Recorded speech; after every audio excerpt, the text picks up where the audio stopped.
भारतीय विद्यापीठ पुणे यूनिवर्सिटी से marketing management में एमबीए कर चुके श्री अनुराग पांडे जी ने भारत और बांग्लादेश के विभिन्न कल्चरल और बिजनेस एनवायरनमेंट में बहुत से बिजनेस वेंचर्स को सेटअप और लीड किया है।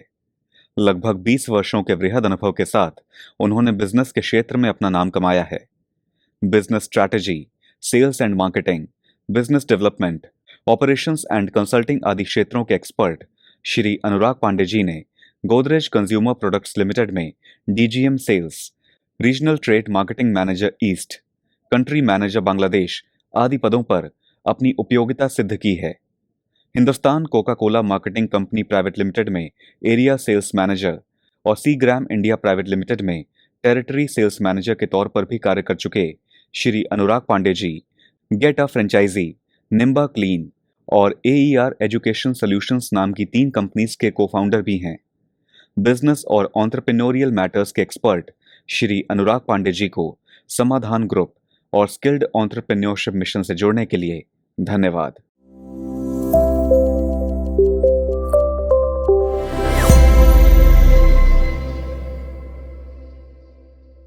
बिजनेस में अगर कभी ग्रोथ का अपॉर्चुनिटी मिलता है, यानी तेज़ी से विकास करने का मौका मिलता है, तो ये एक तरह से ड्रीम कम ट्रू माना जाता है किसी भी उद्यमी के लिए, किसी भी एंटरप्रेन्योर के लिए।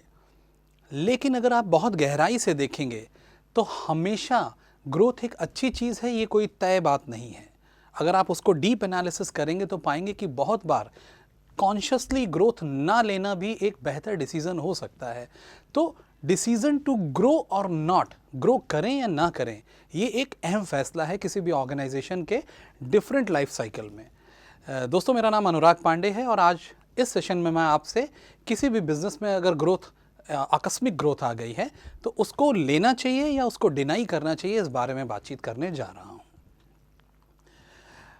सबसे पहले और सबसे इम्पॉर्टेंट चीज़ जो है वो आपके लिए इम्पॉर्टेंट है कि रीजंस क्या हैं। बाज़ार में अगर ग्रोथ आ रही है या आप अपना व्यवसाय अगर बढ़ाना चाह रहे हैं तो उसका क्या रीज़न, कि आपके उत्पाद या आपका जो सर्विसेज हैं, जो आपका प्रोडक्ट है, वो उसकी डिमांड बहुत अच्छी है, वो अच्छा प्रोडक्ट है, वो अच्छे से अपने कस्टमर को की नीड्स को सेटिस्फाई कर रहा है। तो ग्रोथ लेने का रीज़न क्या है? Why do you want to grow? Reasons to grow your business क्या चीज़ है? तो एक चीज़ ये हो सकता है कि गहराई से अगर आप अपने बाज़ार को देख रहे हैं तो आप बाज़ार की जो ज़रूरत है उसको बहुत अच्छे से पूरा कर रहे होंगे और इसी वजह से शायद ग्रोथ आ रही होगी या आने की संभावना बनती है। आपकी एनालिसिस से आपको ये पता चलना चाहिए कि आपकी डिमांड जो है, पहली बात तो बाज़ार का साइज़ क्या है, मार्केट का साइज़ क्या है, और क्या वो कॉन्सेंट्रेटेड है, क्या वो इस तरह का है कि उसको केटर किया जा सकता है। अगर दोनों ही जवाबों का आंसर यस है तो आपको एस्पिरेशनल होना चाहिए और इसलिए आपको ग्रोथ लेनी चाहिए। तो रिस्पॉन्स टू मार्केट डिमांड एक अहम कारण होता है कि भाई हम बिज़नेस को ग्रो इसलिए करना चाहते हैं कि मार्केट से बहुत अच्छी डिमांड आ रही है हमको, उसके रीजंस भी होते हैं। अच्छा, मार्केट से अच्छी डिमांड आने के मेन कारणों में कुछ जो बड़े कारण होते हैं उनमें नई मार्केट्स की बात है। भाई आपको नए बाज़ार मिलते जा रहे हैं। पहले आप एक स्टेट में काम कर रहे थे, सडनली आपका माल 2-3 जगह और भेजा गया, उसकी एक्सेप्टेंस आ रही है, उसी तरह के स्टेट से आपको और डिमांड आने लगी तो नए बाज़ार मिलने शुरू हो गए।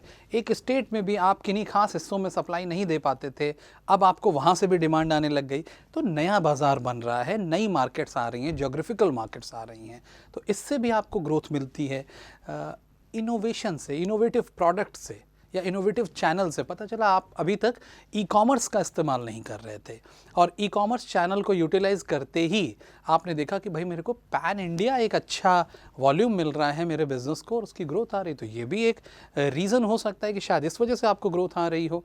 तो इम्पॉर्टेंट पॉइंटर्स ये हैं कि हमको कंपटीशन वीक पड़ गया। एक एग्जांपल ये भी हो सकता है कि भाई एक कंपटीशन था, बहुत स्ट्रांग था, लेकिन उनमें फैमिली स्प्लिट हो गया, लैक ऑफ कैपिटल का रीज़न बन गया कि भाई पैसे ही उनके पास नहीं बचे, या वो फॉर वॉट एवर रीज़न उनके बिज़नेस में कुछ ऐसा इशू आया कि वो मार्केट से धीरे धीरे फेज़ आउट हो रहे हैं, बहुत कमज़ोर पड़ रहे हैं और उनकी कमज़ोरी का सबसे बड़ा फ़ायदा हमारे बिज़नेस को मिल रहा है। तो शायद ये भी रीज़न हो सकता है ग्रोथ का।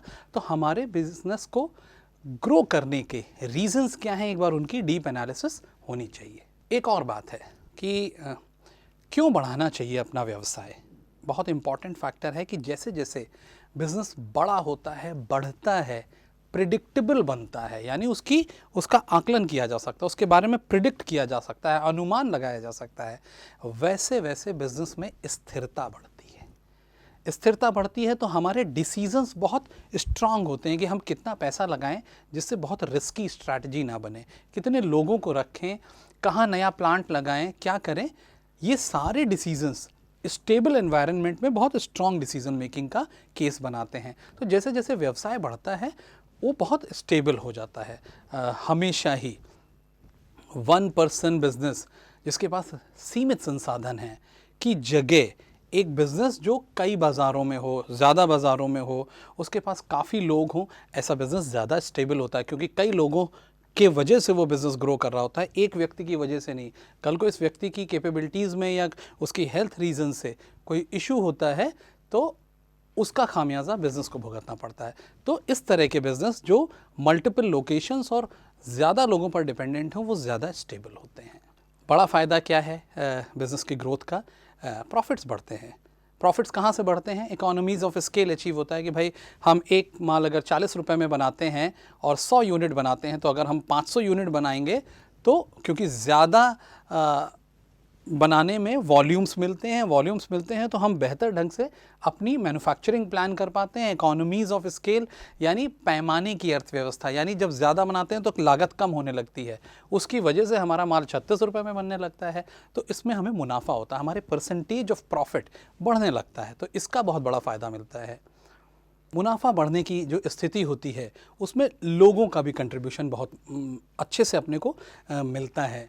क्या होता है कि सही लोगों को ढूंढना थोड़ा आसान हो जाता है। जब हमारे पास प्रॉफिट्स होते हैं तो हम राइट मैन पावर को अट्रैक्ट करते हैं, राइट कॉस्ट पे अट्रैक्ट करते हैं। तो राइट टैलेंट अगर राइट कॉस्ट पर आ रहा है ऑर्गेनाइजेशन में तो बहुत संभावनाएं बढ़ती हैं कि वो और अच्छा काम करेगा और अच्छी क्वालिटी डिलीवर होगी और उसकी वजह से भी मुनाफे में तेज़ी आएगी। तो ग्रोइंग बिजनेसेस हमेशा ज़्यादा बेहतर टैलेंट अट्रैक्ट करते हैं, ये एक माना जाना सत्य है।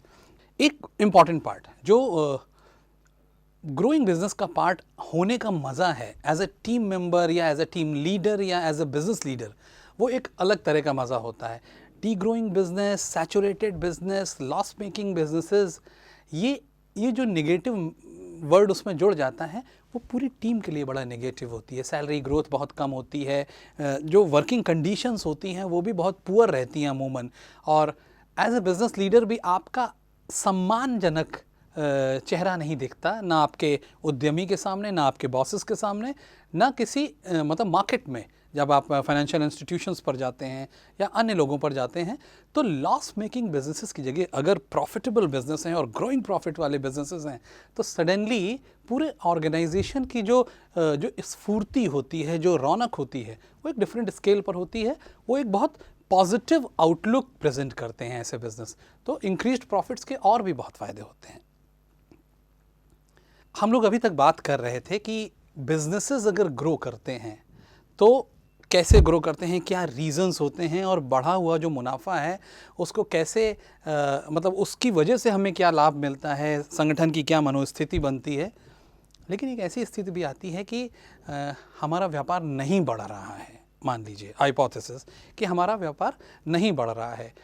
प्रयास हर कोई करता है कि हम एक्सपैंड करें, हम फ्लरिश करें, फलें फूलें, और बट कंपटीशन का प्रेशर इतना अक्यूट हो जाता है बहुत सी कैटेगरीज में कि हमारे लिए व्यापार करना बड़ा टफ हो जाता है, प्रॉफिटेबल बिजनेस को जनरेट करना बड़ा टफ हो जाता है। तो ऐसे में हमारे पास क्या ये ऑप्शन होना चाहिए कि हम प्रॉफिटेबल बिजनेस तो करेंगे लेकिन नॉन प्रॉफिटेबल बिजनेस की वजह से जो ग्रोथ आएगी, भाई सेल्स तो सेल्स जानती है कि उसने 100 रुपये की जगह 200 रुपये का बिजनेस किया, उसकी तनख्वाह सेट है।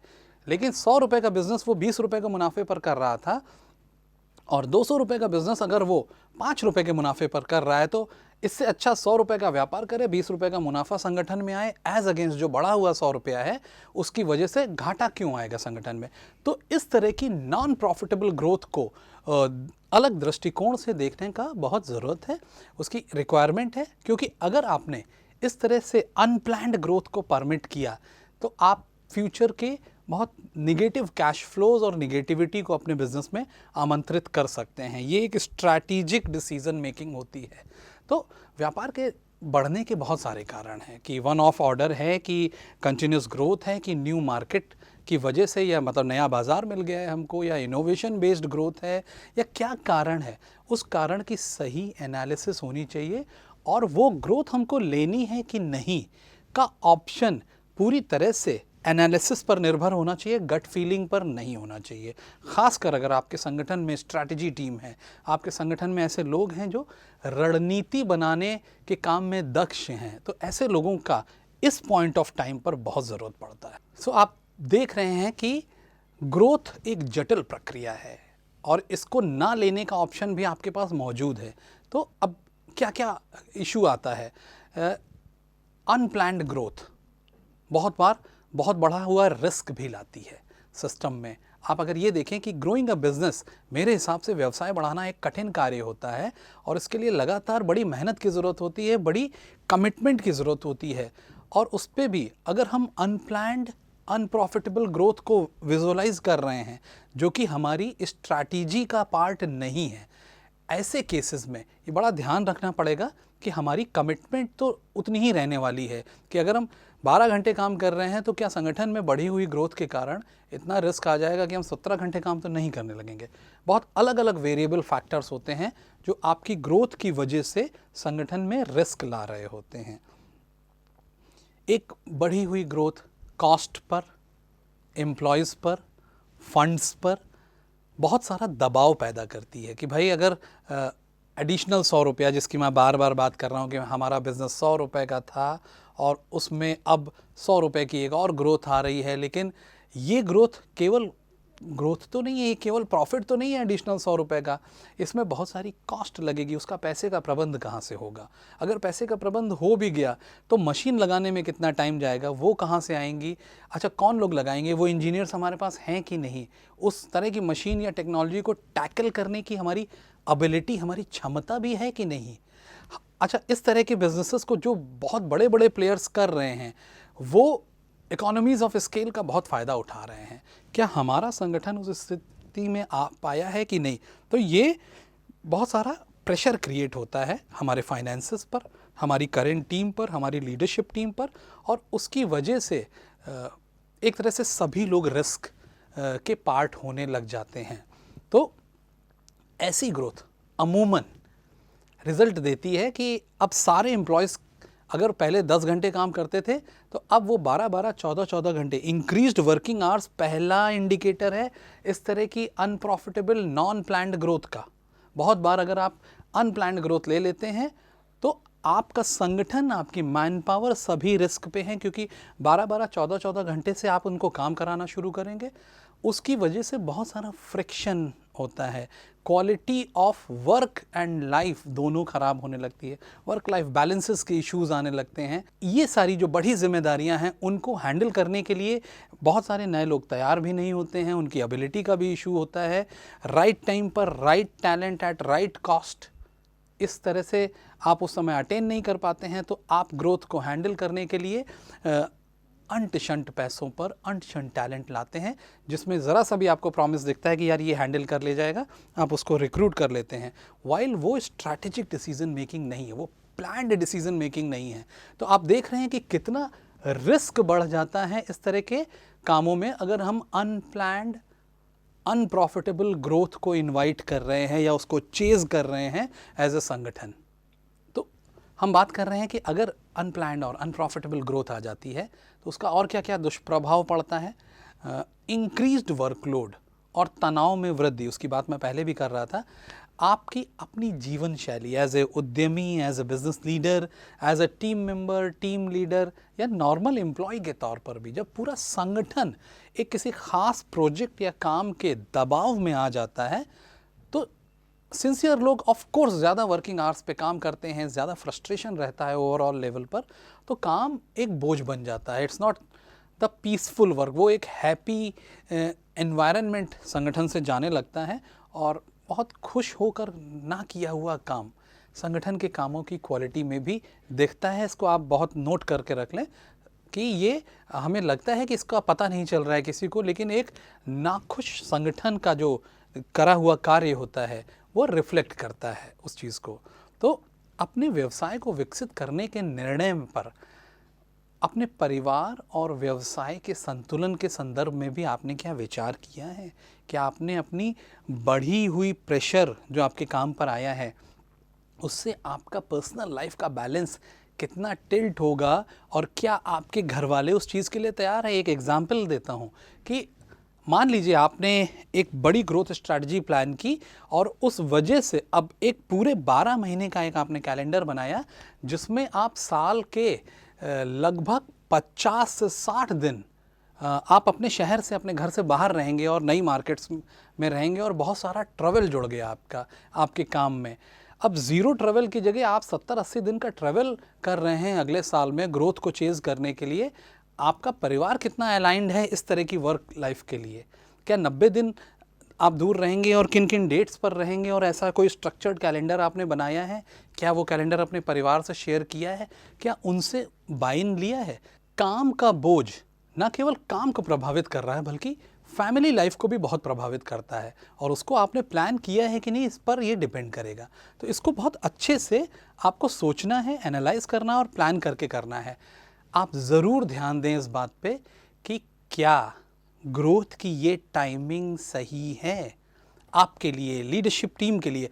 आप अकेले भी डिसाइड कैसे कर सकते हैं जब आपके साथ अगर 5 लोग लगे हुए हैं? क्या वो भी मेंटली उतना ही रेडी हैं ग्रोथ को चेज़ करने के लिए? तो you have to get the timing right also. एक अहम इशू आता है जब इस तरह का अनप्लैन्ड ग्रोथ का ब्लास्ट होता है और क्वालिटी सडनली गिर जाती है। जैसे जैसे अपना व्यवसाय बढ़ता जाता है, बड़े बड़े ऑर्डर मिलने लग जाते हैं, आपका क्वालिटी स्टैंडर्ड गिर जाता है, आपका रिस्पांस टाइम बढ़ जाता है।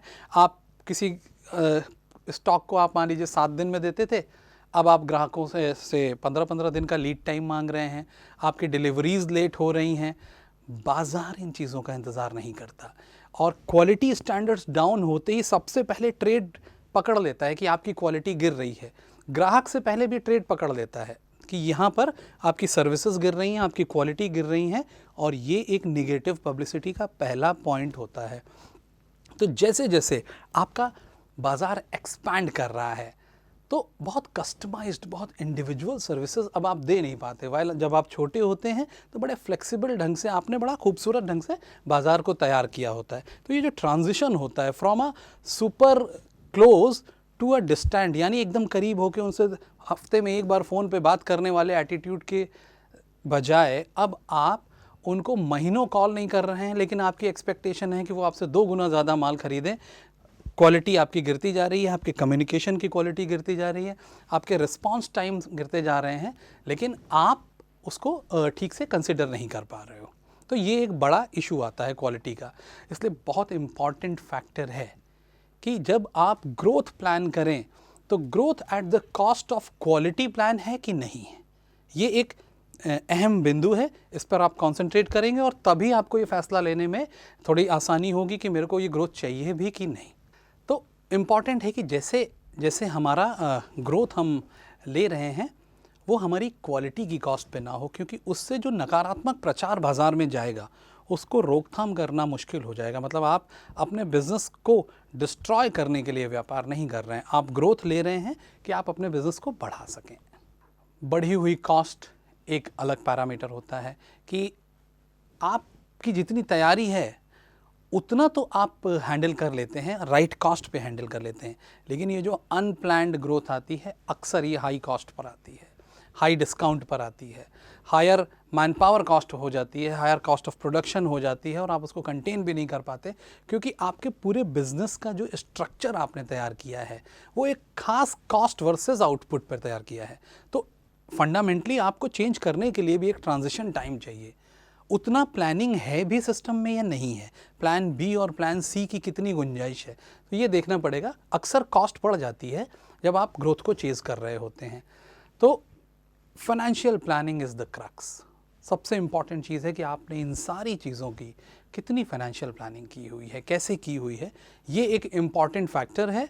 और अगर आपने फाइनेंशियल प्लानिंग ठीक से नहीं की हुई है तो रेस्ट अश्योर्ड कि आप बढ़ी हुई कॉस्ट पर, ज़्यादा डिस्काउंट पर आप अपने को धकेल रहे हैं, आप एक रॉन्ग ग्रोथ को चेज़ कर रहे हैं। एक और जो हानि होती है, जो एक लॉस ऑफ डायरेक्ट कंट्रोल, यानी हमारा नियंत्रण लूज़ होने लगता है, हम कंट्रोल में नहीं रह जाते क्योंकि चीज़ें इतनी बढ़ चुकी होती हैं और जो हमारी रोज़मर्रा की हैबिचुअल जिस काम के लिए हम होते हैं, हमारा स्कोप ऑफ वर्क, हमारा स्कोप ऑफ सुपरविज़न, ये सारी सीमाएं डिस्ट्रॉय होने लगती हैं, ख़त्म होने लगती हैं। तो आपके ग्राहक बढ़ रहे हैं, सप्लायर्स बढ़ रहे हैं, ज़्यादा आप स्टाफ ले रहे हैं, लेकिन आपका जो, मान लीजिए आप पहले 3 एम्प्लॉयज़ को सुपरवाइज़ करते थे और सडनली अब आप 10 एम्प्लॉयज़ को सुपरवाइज़ करेंगे तो सबके बीच में आप उतना टाइम नहीं दे पाएंगे। तो ये क्लियर है कि आपका डायरेक्ट कंट्रोल कम हो रहा है, loss of direct control clearly visible होता है। सब कुछ अपने नियंत्रण में रखना बहुत मुश्किल हो जाता है और उस वजह से, क्योंकि नियंत्रण में होता नहीं, नए नए लोग होते हैं, तो बहुत बार इसका कॉम्प्रोमाइज़ क्वालिटी पे होता है या कॉस्ट पे होता है, जिसके बारे में हम लोग बात कर भी चुके हैं। अगर आप अपने व्यापार के हर पहलू पर नियंत्रण बनाए रखना चाहते हैं तो आप अनप्लैन्ड ग्रोथ रूट हो सकता है आपके लिए उचित ना हो उस समय पर। हम बार बार बात कर रहे हैं हम लोग आज के इस सेशन में कि अगर हम पे ग्रोथ आ रही है तो वो लेने लायक है भी कि नहीं, इस बारे में पहले विवेचना कर लें, एनालिसिस कर लें और उसके बाद ही ग्रोथ के पाथ पर जाएं, क्योंकि बढ़ी हुई ग्रोथ का मतलब लॉसेस भी हो सकता है, पुअर वर्क लाइफ बैलेंस भी हो सकता है, बहुत सारा एम्प्लॉय रिट्रेंचमेंट भी हो सकता है, डायरेक्ट कंट्रोल का पूरा लॉस हो सकता है, ब्रांड इक्विटी का लॉस हो सकता है, बहुत चीज़ें ख़राब हो सकती हैं आपके लिए। तो आपको ये ज़रूर देखना है कि जो ग्रोथ आ रही है वो आपका कितना फ़ायदा कर रही है और कितना नुकसान कर रही है, और क्या आपने इसके लिए प्लान किया है, क्या आप इसके लिए प्रिपेयर्ड हैं। अगर आप इसके लिए प्रिपेयर्ड हैं तो आप ज़रूर इस तरह की ग्रोथ को चेज़ करें, क्योंकि ग्रोथ बहुत अच्छी चीज़ भी होती है, बहुत स्टेबिलिटी लाती है, बहुत इकोनॉमीज़ ऑफ स्केल का फ़ायदा मिलता है, ज़्यादा मुनाफे मिलने शुरू हो जाते हैं, एक नए रेवेन्यू स्ट्रीम को हम देखने लगते हैं। तो ये सब तो बहुत अच्छी चीज़ें होती हैं, एक अच्छा संगठन बन रहा होता है, इसीलिए कभी भी ग्रोथ को निगेटिव ढंग से नहीं देखते। लेकिन आज के इस सेशन में हम ग्रोथ को एक दूसरे नज़रिए से भी देख रहे हैं कि ग्रोथ आ रही है तो किस कॉस्ट पे आ रही है। अगर अच्छी कॉस्ट पर आ रही है तो ज़रूर लेने लायक है, लेकिन अगर ग्रोथ अच्छी कॉस्ट पर नहीं आ रही है तो क्या हमने एनालाइज़ किया है कि इसकी वजह से कितना प्रेशर ऑर्गेनाइजेशन पर आने वाला है, कैश का प्रेशर आने वाला है, लीडरशिप का प्रेशर आने वाला है, उसको हम कैसे टैकल करेंगे। क्या हम लॉसेस तो नहीं बियर करेंगे, क्या ये बहुत रिस्की स्ट्रैटेजी तो नहीं हो जाएगी, ग्रोथ स्ट्रैटेजी ही रिस्क हो गया। तो ऐसे केसेस में प्लान्ड ढंग से हम ग्रोथ को डिनाई करते हैं कुछ टाइम फ्रेम के लिए, और उसके बीच में हम संगठन को तैयार करते हैं। तो अहम प्रश्न क्या है कि जब ये मौका आया कि हमें ग्रोथ लेनी है या नहीं लेनी है, तो आपको एक प्रश्न पूछना है कि आप जब अपना व्यवसाय बढ़ाते हैं तो आप उसमें देख क्या रहे हैं। उसमें अपने प्लान की पूर्ति देख रहे हैं, उसमें आप अपनी स्ट्रैटेजी को फलीभूत होता हुआ देख रहे हैं, उसमें अपने संगठन को बढ़ता हुआ देख रहे हैं कि नहीं, उसके मुनाफे बढ़ रहे हैं कि नहीं, उसका भविष्य में और ग्रो करने का पाथ बढ़ रहा है कि नहीं, या फिर ग्रोथ आपको निगेटिविटी ला रही है, रिस्क ला रही है आपके संगठन में, poor working conditions, work life balance ला रही है, क्वालिटी का लॉस ला रही है, ला क्या रही है ग्रोथ। और उसके बेसिस पर आप ये डिसाइड करिए कि, और जो लोग अपने व्यापार को समझते हैं उनको पता होना चाहिए कि आपकी कंपनी के लिए सबसे अच्छा क्या है, आपकी रणनीति क्या है, आप कैसे इस ग्रोथ को हैंडल करना चाह रहे हैं, और उसी बेसिस पर आपको ये फैसला लेना चाहिए। एक बड़ा इम्पॉर्टेंट डिसीज़न मेकिंग पॉइंट होता है कि जब ग्रोथ आ रही होती है तो लें या उसको जाने दें और अभी अपनी तैयारी में टाइम इन्वेस्ट करें और सेकंड राउंड ऑफ ग्रोथ को चेज़ करें। जो पहली ग्रोथ आई हुई है उसी को चेज़ ना किया जाए। तो ये इंपॉर्टेंट माइलस्टोन्स होते हैं और उसके बेसिस पे आप डिसीजन मेकिंग कर सकते हैं। टू ग्रो और not to grow, again question वही है, प्लान कर लीजिए इफ़ेक्टिवली। तो जो समझदार बिजनेस लीडर्स हैं वो ग्रोथ को जब दरवाजे पर आकर खड़ी हो जाती है तभी नहीं देखते, वो ग्रोथ को 3 किलोमीटर पहले से देख लेते हैं कि हाँ ये ग्रोथ आने की पूरी संभावना है, और अगर ये ग्रोथ आ रही है तो उसके लिए हमारी तैयारी का लेवल क्या है, हमारा संगठन, हमारा पैसा, हमारे रिसोर्सेज किस तरह से तैयार हैं और हम कितनी ग्रोथ को अच्छे ढंग से टैकल कर पाएंगे। तो प्लान इफेक्टिवली, प्रभावी ढंग से योजना बना के ग्रोथ को आने दें, फिर तो वो वेलकम है। और आपको लॉन्च करने से पहले सोचना चाहिए कि आपने अपनी वृद्धि की जो रणनीति है, जो स्ट्रैटेजी फॉर ग्रोथ है, उसको आपने बना तो लिया है, लेकिन बिफोर गेटिंग इनटू मार्केट में लॉन्च करने से पहले, क्योंकि लॉन्च करने के बाद तो अब आप कुछ नहीं कर सकते, करेक्टिव मेजर्स ही ले सकते हैं, कोर्स करेक्शन ही ले सकते हैं, उसकी भी कॉस्ट होती है। तो पहले बहुत अच्छे से प्लान कर लें, और अगर प्लान कर लिया है तो लॉन्चिंग मोमेंट पर भी एक बार final round of decision making रखें अपने हाथ में। अगर आप हर तरह से कन्विंस्ड हैं, एज अ बिजनेस लीडर आपको एकदम कन्विक्शन आ रहा है कि ये सही तरीका है, मैंने अच्छे से सोच लिया है, रणनीतिक तौर पर भी ये सही फैसला है, इसका वर्स्ट केस सिनारियो में भी अगर ऐसा हुआ तो संगठन की इतनी क्षमता है कि वो इसको झेल जाएगा, हैंडल कर लेगा, अगर ऐसी स्थितियां हैं तो फिर आपको ज़रूर लॉन्च करना चाहिए। बहुत बार बिजनेस में ऐसी सिचुएशन आती है जब आपका बिजनेस नॉर्मली क्या होता है, नॉर्मल जीवन में, कि आप जो व्यापार कर रहे होते हैं वो एक खास रफ्तार से ग्रो कर रहा होता है, साल दर साल 15%, 20%, 10%, 8%, जैसी उस कैटेगरी की ग्रोथ होती है उससे थोड़ा ज़्यादा या थोड़ा कम पे आप भी ग्रो कर रहे होते हैं, ऐसा माना जाता है। लेकिन कई बार ऐसी स्थितियां आती हैं कि हम बहुत तेज़ी से व्यापार को बढ़ते हुए देखते हैं कि सडनली एक बहुत बड़े साइज़ का ऑर्डर आ गया, तो अब हमारा मान लीजिए साल का रेवेन्यू, मान के अगर हाइपोथेसिस में माना जाए कि 1000 रुपये का होता है, तो आप देखेंगे कि आपका एक ऑर्डर ही आ गया और आपका रेवेन्यू 1800 रुपये का हो गया।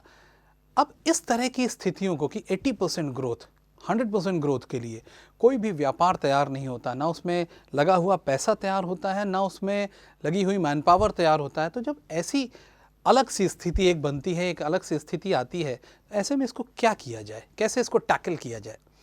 Hello friends, my name is Anurag Pandey, I am a business consultant. मैं आज आपसे मैनेजिंग अनएक्सपेक्टेड ग्रोथ, यानी अभूतपूर्व ढंग से अगर कोई ग्रोथ आई है तो उसको कैसे हैंडल किया जाए, कैसे उसका विकास किया जाए, या उसको कैसे एड्रेस किया जाए, इस बारे में बात करने जा रहा हूँ। तो मुझे उम्मीद है कि हम लोग इस सेशन में कई ऐसी बातें करेंगे जिससे कभी अगर आपको इस तरह की कोई स्थिति मिले तो आपके काम में आ जाने वाली इंफॉर्मेशन आपके पास होनी चाहिए।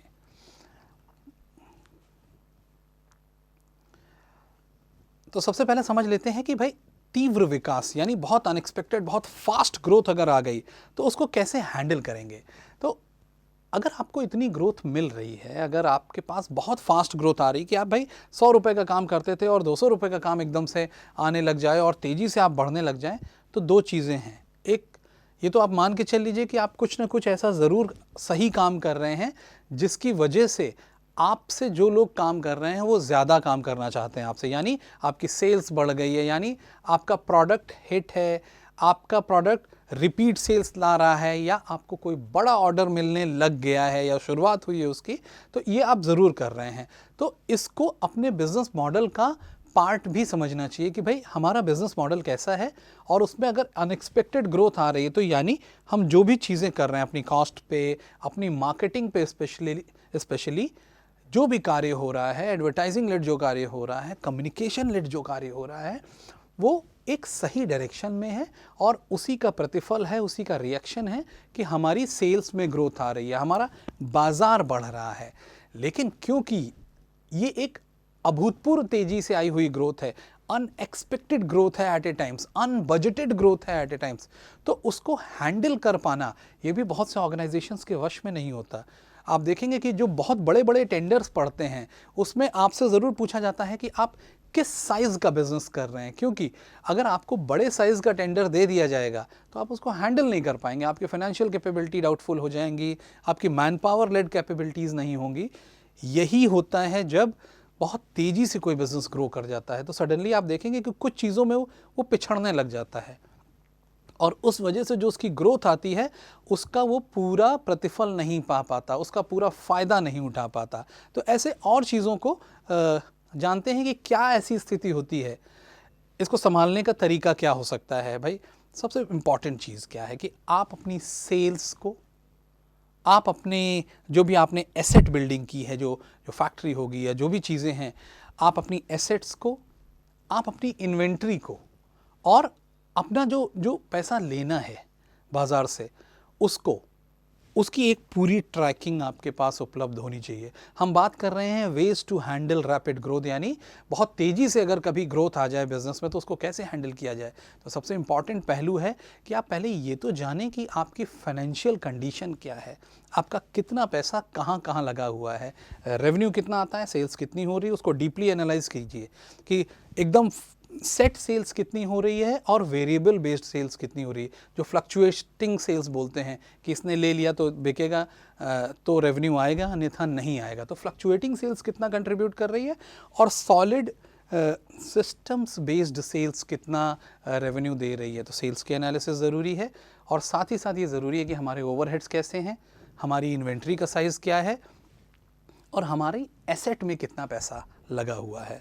सो you need to have clear cut understanding. आप इस बात की करते हैं कि आपका कितना पैसा कहाँ कहाँ लगा हुआ है।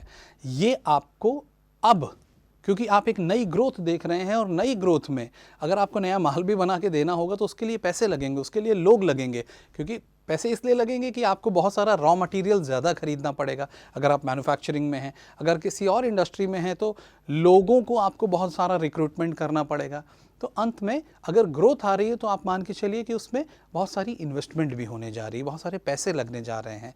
तो आपका करंट फाइनेंशियल स्टेटस क्या है, और आपको कितने पैसे की ज़रूरत पड़ेगी, रीफाइनेंसिंग आप कितनी कराएंगे, ये आपको देखने की चीज़ होगी जी।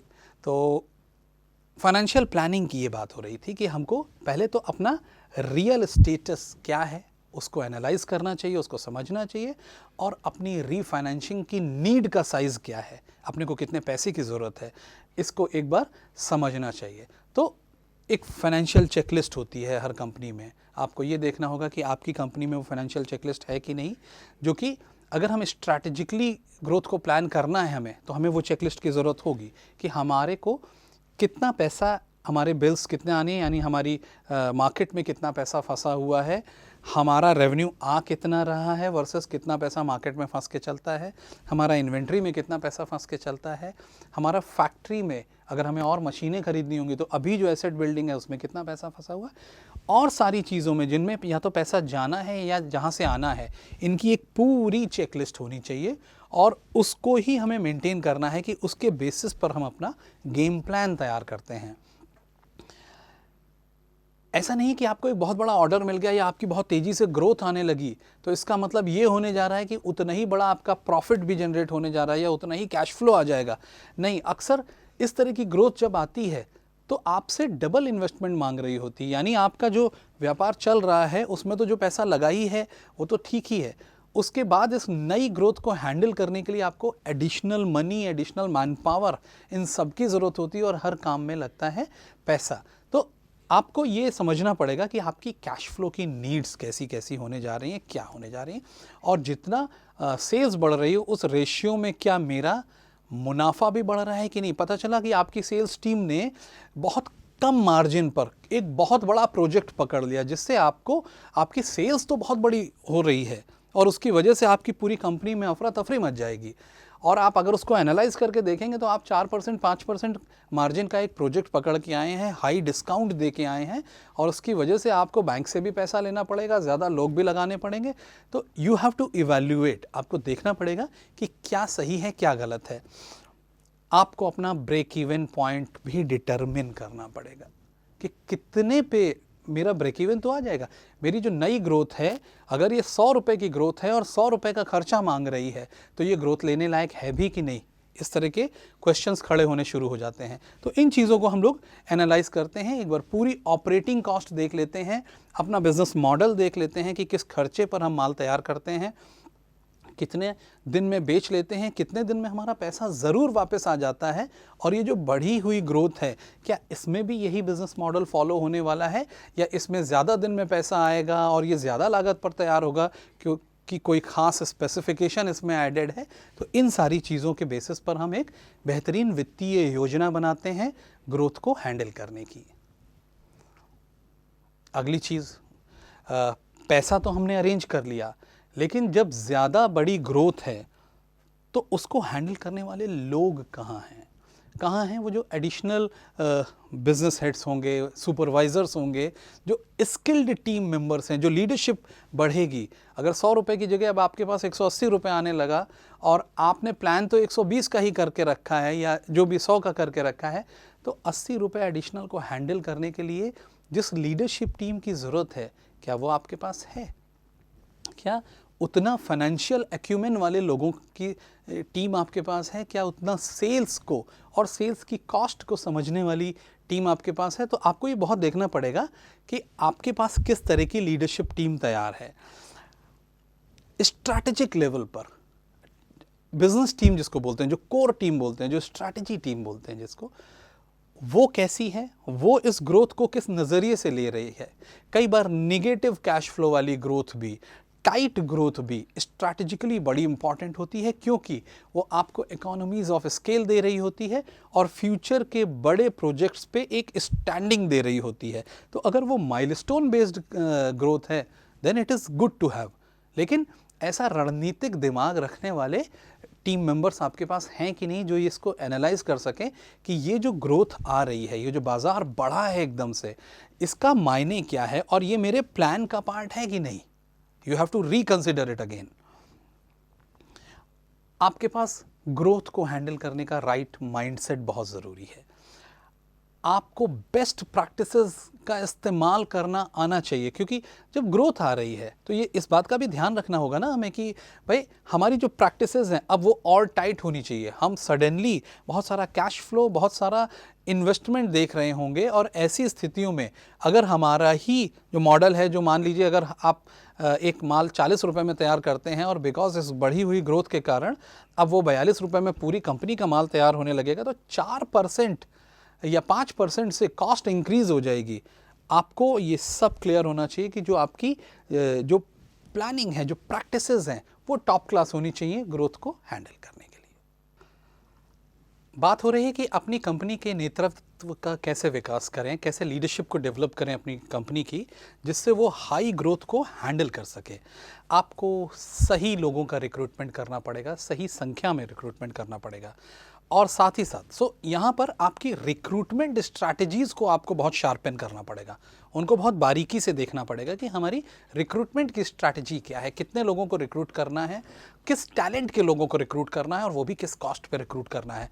तो ये बहुत सारा रिक्रूटमेंट स्ट्रैटेजी पे बॉयल अप करेगा। साथ ही साथ आपको ये भी देखना होगा कि आपकी जो करंट टीम है, जो करंट लोग हैं आपके पास, उनमें से किस में लीडरशिप की एबिलिटी है उनकी, और जिसको कि थोड़ा सा ग्रोथ दी जा सकती है ऐसे लोगों को जिनको काम आता है। और अगर हम उन्हीं को ग्रोथ दे दें अपने ऑर्गेनाइजेशन में, तो ग्रोथ को हैंडल करना हमारे लिए एज ए बिज़नेस थोड़ा सा सरल हो जाता है। तो ये एक अच्छा फैक्टर है, और हमारी रिक्रूटमेंट स्ट्रैटेजी क्या है इस पे बहुत ज़्यादा डिपेंड करती हैं चीज़ें। अब बात हो रही है रिक्रूटमेंट स्ट्रैटेजी की, तो ये जानना बहुत ज़रूरी है कि हमारी स्टाफिंग नीड्स कितनी हैं। क्लासिकली क्योंकि ग्रोथ आई है और किस कॉस्ट पे आई है, ये एनालिसिस करने के बाद हमें कितनी मैन पावर की ज़रूरत है, फुल टाइम ज़रूरत है या पार्ट टाइम में ज़रूरत है, कैसे हम करने जा रहे हैं, हमको अपनी स्टाफिंग की जो नीड्स हैं उनको बहुत क्लियरली देखना चाहिए। और ज़्यादा लोगों की अगर ज़रूरत है और सडन ग्रोथ का बर्स्ट हुआ है, तो टेम्परेरी एम्प्लॉयज़ को हायर करना हमेशा एक अच्छी स्ट्रैटेजी रहती है, क्योंकि अभी आप अपनी ग्रोथ के लिए श्योर नहीं हुए हो कि ये हमेशा ऐसा ही रहने वाला है या ये वन ऑफ चीज़ है, ये एकदम से हम पे ग्रोथ आ गई है और उसको हमें अभी हैंडल करना है, एक बड़ा प्रोजेक्ट आ गया है और उसको हमें अभी हैंडल करना है। तो टेम्परेरी वर्कर्स कैन बी एक गुड स्ट्रैटेजी हो सकती है, अच्छी स्ट्रैटेजी हो सकती है। एक और चीज़ होती है कि फुल टाइम एम्प्लॉयज़ हायर करने की कॉस्ट भी बहुत ज़्यादा होती है, और अगर आपने हायर कर लिया उनको और मान लीजिए और प्रोजेक्ट्स आपको नहीं मिले, तो उनका सेपरेशन एक बहुत पेनफुल प्रोसेस होती है। उनको अगर हटाने को कहा जाएगा तो वो फिर किसी को भी सूट नहीं करता है। तो इन चीज़ों का आपको बहुत ध्यान रखना चाहिए। और आजकल फ्रीलांसिंग रिलेटेड एक बहुत स्ट्रॉन्ग वर्कफोर्स अवेलेबल है, वो लोग जो स्किल्ड भी हैं और जो ऑन साइट और ऑफ साइट दोनों तरीक़ों से आपके लिए काम कर सकते हैं on a variable commissions based salary, यानी अगर उनको कमीशन के बेसिस पर आप भुगतान करते हैं तो वो आपका काम करके दे सकते हैं। तो ऐसे अगर प्रोजेक्ट बेस्ड कुछ बड़ी ग्रोथ आ गई है तो आपको शुरू में तो फ्रीलांसिंग टीम्स को भी हायर करना चाहिए और उनसे भी अगर आपके कंट्रोल्स स्ट्रांग हैं तो आप उनका भी फ़ायदा ले सकते हैं। क्योंकि हम बहुत बारीकी से हम लोगों को मेज़र करना है कि हमारी स्टाफिंग नीड्स कैसी हैं, और तेज़ी से व्यापार तो बढ़ रहा है लेकिन बहुत सारे फैसले मैन पावर से जुड़े हुए हम यकायक नहीं ले सकते हैं।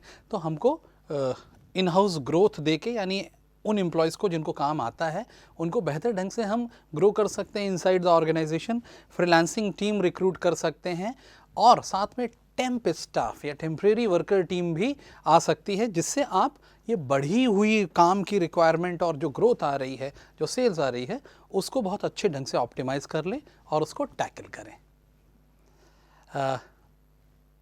इम्पॉर्टेंट है कि ग्रोथ स्ट्रैटेजिक है या रैंडम आ गई है। अगर स्ट्रैटेजिक ग्रोथ है और आप देख के कर रहे हैं कि इस ग्रोथ से डिपेंडेंट बहुत सारी चीज़ें हैं, तो आपको अडेप्टेबिलिटी बहुत रखनी पड़ेगी अपने काम में। आपको चेंजिंग ट्रेंड्स और आइडियाज़ का पूरा आकलन होना चाहिए, क्योंकि अब ग्रोथ तो आ गई है लेकिन इसके बाद अगर आप डीग्रो करेंगे तो वो आपको एज ए उद्यमी भी बिल्कुल अच्छा नहीं लगेगा। तो आपको अब अपने ट्रेंड्स और आइडियाज़ को बहुत अच्छे ढंग से मैप करना है कि हमें ये ग्रोथ कंटिन्यूटी में कैसे मिल सकती है। आपकी स्ट्रैटेजी टीम जो है उसको भी ओवरवर्क कराइए कि ये जो ग्रोथ आई है, भले ही ये लो मार्जिन ग्रोथ हो, लेकिन कैसे ये सिस्टम का पार्ट रह सकती है, और तब आप ज़्यादा बेहतर फैसले भी ले पाएंगे। तो you have to test different strategies, आपको अलग अलग रणनीतियाँ बनानी पड़ेंगी, अलग अलग सिनारियो बिल्डिंग करनी पड़ेगी, जिससे आप अपनी ग्रोथ को और अच्छे ढंग से प्लान कर पाओगे। आपको बहुत मोटिवेटिंग लीडर का रोल प्ले करना पड़ेगा। ये सारी ग्रोथ जब आती है, और स्पेशली अगर लो मार्जिन ग्रोथ है, हाई डिस्काउंट ग्रोथ है, क्योंकि शुरू में अगर आप इतने बिज़नेस के आदी नहीं हैं तो जो नया बिज़नेस आता है वो अक्सर बहुत प्रॉफिटेबल नहीं होता। तो ऐसे में जब काम का प्रेशर खूब ज़्यादा बढ़ रहा होगा और कॉस्ट भी जा रही होगी, नए नए लोग भी आ रहे होंगे, आपके विश्वसनीय एम्प्लॉयज़ की संख्या कम होगी, ऐसे में आपकी ability as a motivational leader, आप अपनी टीम को कितना मोटिवेट करके रख सकते हैं। क्योंकि अगर उन्होंने भी प्रोजेक्ट को प्रोजेक्ट की तरह चेज़ करना शुरू किया, तभी जाके आप इस खेल को जीत सकते हैं। अन्यथा टाइम बढ़ जाएगा, क्वालिटी गिर जाएगी आपकी, और पहला ही प्रोजेक्ट आपका ख़राब हो जाएगा। आपका जो बाज़ार में नाम है वो बनने की जगह वो बिगड़ना ज़्यादा शुरू हो जाएगा। तो इन चीज़ों का बहुत ध्यान रखना होगा कि आपको बहुत चैलेंजिंग डिसीजंस आएंगे, और आपको अपनी अडेप्टेबिलिटी यानी अपनी अनुकूलन क्षमता बनाए रखनी है, इसका बहुत ध्यान दें। तो एक जो अंतिम बात ये है कि ये सारी लड़ाई as a business leader, as a उद्यमी, आप अकेले लड़ना चाहते हैं या आप एक बेहतर सा मेंटोर ढूंढ सकते हैं। मेरी बहुत आपको सीरियस सलाह रहेगी कि जब कभी आप हाई ग्रोथ एनवायरनमेंट में आ जाएं और उसके लिए आप अंडर प्रिपेयर्ड हों, तो एक अच्छा मेंटोर, एक अच्छा संरक्षक ज़रूर ढूंढें। ये वो व्यक्ति होना चाहिए जो आप ही की तरह उद्यमी हो और आपका जैसा व्यापार में इसने भी ऐसी ही ग्रोथ देखी हो, ऐसी ही सडन बर्स्ट आई हो उनके संस्थान में भी, और उन्होंने इसको कैसे हैंडल किया है, ये जानना बहुत ज़रूरी हो जाता है। अगर उन्होंने ऐसा अच्छे से किया होगा तो वो आपको बहुत अच्छे से मेंटोर कर पाएंगे, सही सलाह दे पाएंगे, और आपको एक अच्छा मेंटोर मिलते ही आपकी quality of decision making suddenly बहुत अच्छी हो जाएगी। तो ऑन अ कंक्लूडिंग नोट, एक अच्छा संरक्षक भी खोजें जिससे आप बढ़ी हुई ग्रोथ को बहुत अच्छे से टैकल कर सकें। निष्कर्ष क्या है कि एक बहुत वोलेटाइल एनवायरनमेंट आ जाता है जब कभी बहुत तेज़ी से हमारा बिज़नेस ग्रो करने लगता है, कि हर चीज़ मतलब बहुत तेज़ी से हो रही होती है, लोग भी आ जा रहे होते हैं, हज़ार वेंडर आ रहा होता है, चीज़ें सुपर फास्ट मोड पे होती हैं, और ऐसे में गलतियां और वो भी कॉस्ट रिलेटेड गलती करने की संभावनाएं बहुत बढ़ जाती हैं। तो हमको बहुत एडिकेटली प्रिपेयर्ड होना चाहिए, हमारी एनालिसिस साउंड होनी चाहिए और हमारे पास उतना पैसा, उतनी फंडिंग ज़रूर होनी चाहिए जिससे ये ग्रोथ केवल पहली बार की ग्रोथ ना रह जाए, ये लगातार कंटिन्यूस आने की का एक माइलस्टोन साबित होनी चाहिए। तो ये एक बहुत इंपॉर्टेंट तरीका है कि हम कैसे अपनी ग्रोथ को हैंडल करते हैं। दोस्तों, आज के सेशन में हम लोग बात कर रहे थे कि अगर हमको एकदम से एक ग्रोथ का बर्स्ट मिलता है और हमारा व्यापार बहुत तेज़ी से ग्रो करने लगता है, तो हम उस ग्रोथ को हैंडल कैसे करें, उसमें जो आने वाले चैलेंजेस हैं उस बारे में बात हुई और उनके जो सॉल्यूशंस हैं उस बारे में भी बात हुई। मुझे पूरी उम्मीद है कि ये सेशन आपके लिए बड़ा मीनिंगफुल रहा होगा और आपने इसमें ज़रूर कोई ना कोई अच्छी बात सीखी होगी। इस सेशन में इतना ही। धन्यवाद।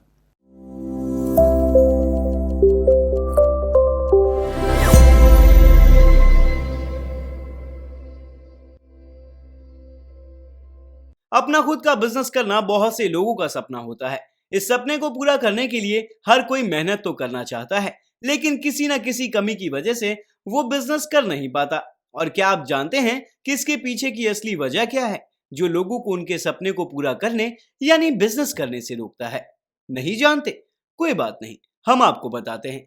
दरअसल इसके पीछे की असली वजह है लोगों में बिजनेस की सही और सटीक जानकारी ना होना। इसीलिए हमारा कर्तव्य बनता है कि आप तक हर बिजनेस की सही और पूरी डिटेल जानकारी पहुंचाई जाए। और इसी कड़ी में आज हम इस एपिसोड में आपके लिए लेकर आए हैं grain milling and processing industry से जुड़े 4 ऐसे स्मॉल बिजनेस आइडियाज जिससे ना सिर्फ आप अपना बिजनेस कर सकते हैं, ना सिर्फ प्रॉफिट कमा सकते हैं, बल्कि देश की ग्रोथ में भी अपना योगदान दे सकते हैं। तो चलिए शुरू करते हैं हमारा आज का ये एपिसोड और सबसे पहले बात करते हैं मेज फ्लावर की। मेज फ्लावर यानी कॉर्नफ्लावर या फिर मक्की का आटा, जो आपके शरीर के लिए काफी फायदेमंद होता है। ये ब्रेडिंग सिस्टम का एक प्रोडक्ट माना जाता है और इसका उपयोग मकई और टॉर्टिला चिप्स में किया जाता है। कॉर्न चिप्स के लिए कॉर्न मिल के आटे को काफी मोटे स्कूप के आकार में टुकड़ों के रूप में सीधा तला जाता है। ग्लूटेन फ्री प्रोडक्ट्स जो फूड इंडस्ट्री में काफी पसंद किए जाते हैं, उसे बनाने के लिए इसका उपयोग सबसे ज्यादा होता है और इसका अपना एक अलग स्वाद है। ये सफेद चावल और टेपियोका स्टार्च के मिश्रण के रूप में भी अच्छी तरह से काम आता है। कई गुण होने की वजह से इस इंडस्ट्री की लगातार ग्रोथ हो रही है, जो आपके लिए फायदे का सौदा साबित हो सकता है। तो चलिए जानते हैं इस बिजनेस की शुरुआत में आपको किन किन चीजों की जरूरत होगी। और सबसे पहले बात करेंगे हम इन्वेस्टमेंट की। तो आपको इन्वेस्टमेंट के तौर पर 15 से 20 लाख रुपए खर्च करने होंगे। वहीं इस बिजनेस में काम करने के लिए आपको 6 से 8 मैन पावर की भी जरूरत होगी। इस इंडस्ट्री को चलाने के लिए आपको इलेक्ट्रिक लोड के तौर पर 25 से 30 किलोवाट पावर कनेक्शन की जरूरत होगी। लेकिन अगर एरिया की बात करें तो आप इस बिजनेस को 1500 से 2000 स्क्वायर फीट की एरिया में शुरू कर सकते हैं। हमारा अगला बिजनेस आइडिया है बार्ले फ्लावर। बार्ले या फिर जौ हाईली न्यूट्रिशियस होता है। इसका इस्तेमाल बेवरेज इंडस्ट्री में खासकर हेल्दी ड्रिंक्स को बनाने में किया जाता है। जौ में भरपूर मात्रा में nutrition, healthy proteins and fibres मौजूद हैं, जो हमें कई तरह के बीमारियों से लड़ने में मदद करती हैं। इसके अलावा इसका इस्तेमाल भयंकर से भयंकर बीमारियों को आराम दिलाने में भी किया जाता है, जैसे colon cancer, diabetes, heart diseases, cholesterol, gallstones और वेट कम करने में भी ये सहायक होते हैं। इसलिए इन्हीं गुणों की वजह से मार्केट में इसकी डिमांड लगातार बनी रहती है और इसका बिजनेस आपको एक सक्सेसफुल बिजनेसमैन बना सकता है, जिसके लिए आपकी इन्वेस्टमेंट स्मॉल स्केल पर अप्रोक्सीमेटली 15 से 20 लाख रुपए हो सकती है। और इस इन्वेस्टमेंट के साथ आप 3500 से 3000 स्क्वायर फीट एरिया में बिजनेस की शुरुआत कर सकते हैं। इस एरिया में आपको काम करने के लिए 5 से 6 मैन पावर यानी वर्कर्स की भी जरूरत होगी। वहीं इसको रन करने के लिए आपको 20 से 25 किलोवाट इलेक्ट्रिक लोड और स्मॉल स्केल पर 15 से 20 किलोवाट इलेक्ट्रिक लोड की जरूरत होगी।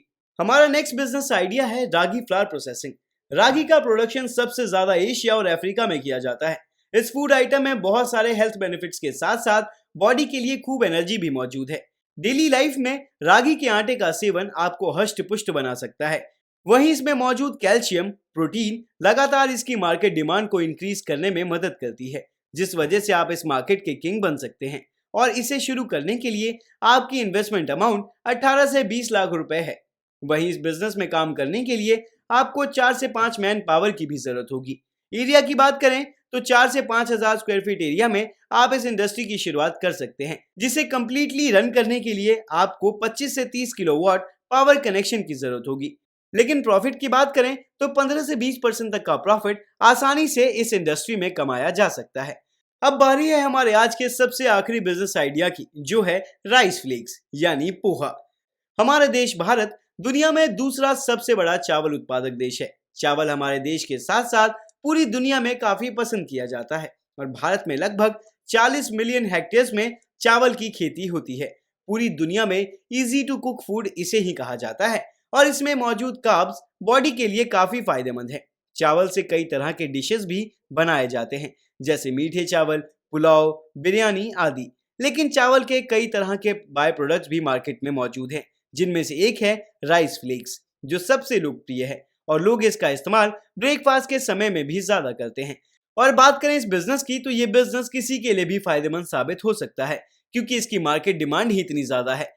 इसका बिजनेस हमारे देश में खास कर किया जा सकता है, क्योंकि यहाँ पर रॉ मटेरियल्स की कोई कमी नहीं। और अगर आप इस बिजनेस को करने का मन बना चुके हैं, तो आपको 55 से 60 लाख रुपए की इन्वेस्टमेंट करनी होगी, जिसमें आप 8 टन की कैपेसिटी का प्लांट स्टार्ट कर सकते हैं। लेकिन इसे स्मॉल स्केल पर करने के लिए आपकी इन्वेस्टमेंट और भी कम हो जाएगी, यानी 15 से 17 लाख रुपए के इन्वेस्टमेंट के साथ आप इस बिजनेस की शुरुआत बड़े ही आसानी के साथ कर सकते हैं।